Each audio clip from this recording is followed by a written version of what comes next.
ইন্না আনজালনাহু ফি লাইলাতিল কদর, নিশ্চয়ই আমি কুরআন অবতীর্ণ করিয়াছি মহিমান্বিত রজনীতে। ওয়া মা আদরাকা মা লাইলাতুল কদর, আর মহিমান্বিত রজনী সম্বন্ধে তুমি কি জানো? লাইলাতুল কদরি খায়রুম মিন আলফি শাহর, মহিমান্বিত রজনী সহস্র মাস অপেক্ষা শ্রেষ্ঠ।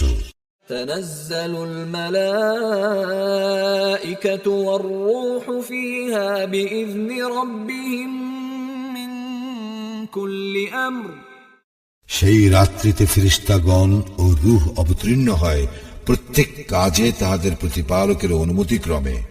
সালামুন হিয়া হাত্তা মাতলাইল ফজর, শান্তি শান্তি সেই রজনী উষার আবির্ভাব পর্যন্ত।